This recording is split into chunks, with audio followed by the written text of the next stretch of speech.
Nu, un par cik zem greizajiem ratiem, es domāju, tad parunāsim par auto mīlēšanu. Nu, tie, kam mašīnas jau ir, tie man sapratīs bez vārda runas. Tie, kam to mašīnu nav, bet kas taisās tās mašīnas pirkt, tie man sapratīs mazliet vēlāk.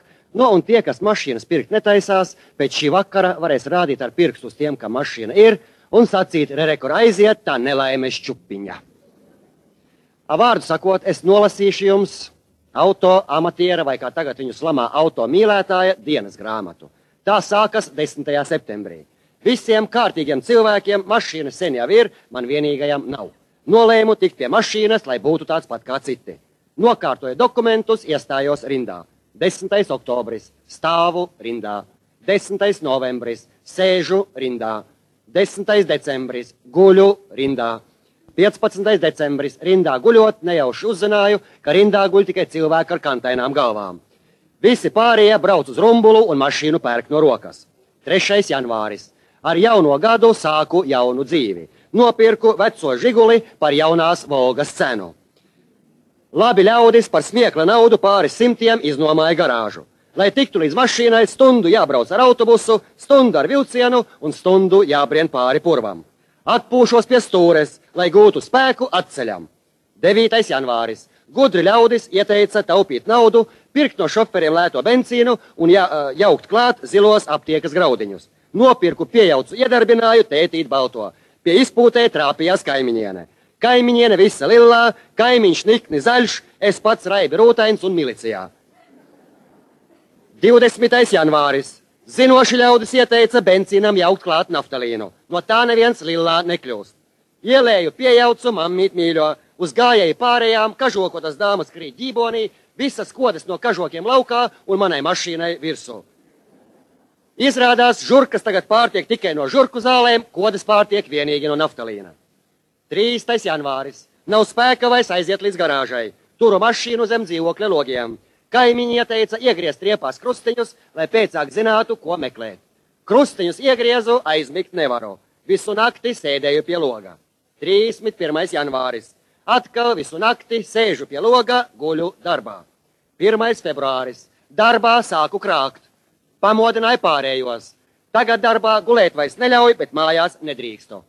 Kolēģi ierosināja turēt mašīnā dzīvu kobru vai sievas māti.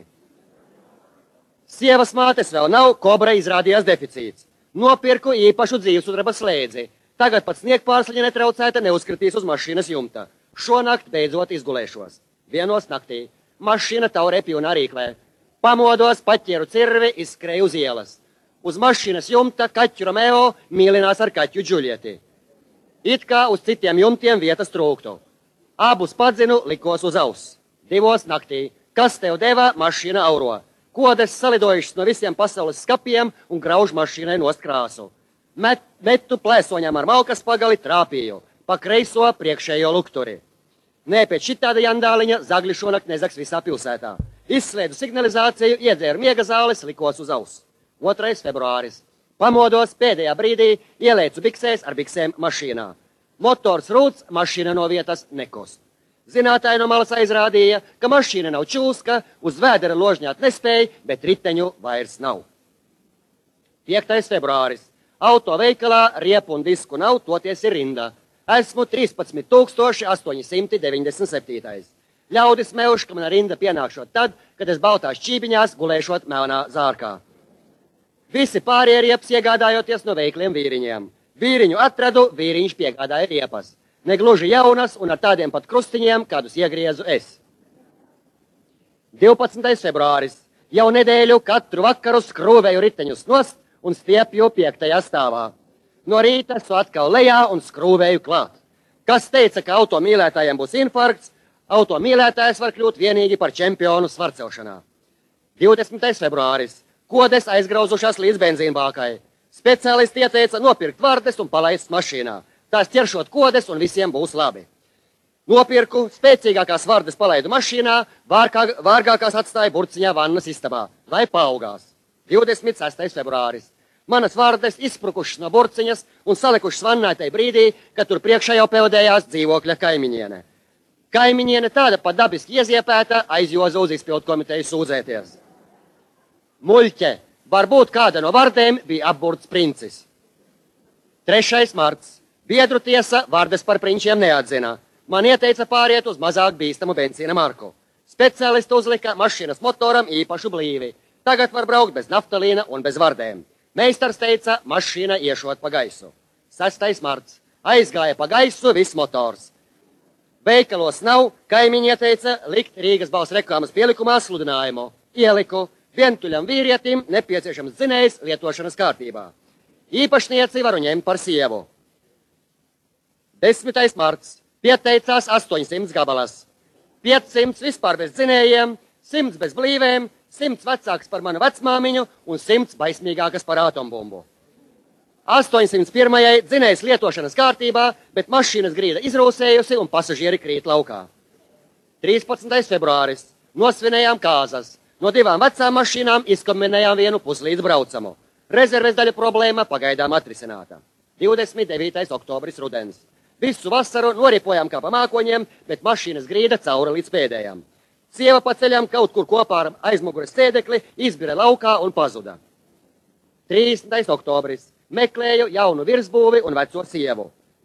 Virsbūvi nesola, sieva pārdās mājās jaunā superluksa Žigulī ar kaut kādu svešu, milzīgi ūsainu viencilindra modeli. Modelis man paziņoja, ka viņš esot manas sievas jaunais vīrs, jo viņam esot garāžu centrā un pazīšanās rezerves daļu noliktavā. 1. decembris. Atkal braucu viens.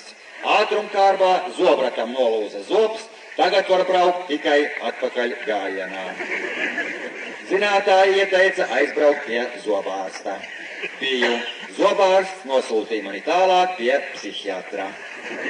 2. decembris. Biju pie psihiatra. Psihiatrs apskatīja mani, apskatīja mašīnu, zobratu iedeva, zāles neizrakstīja. Aicināja piebraukt biežāk.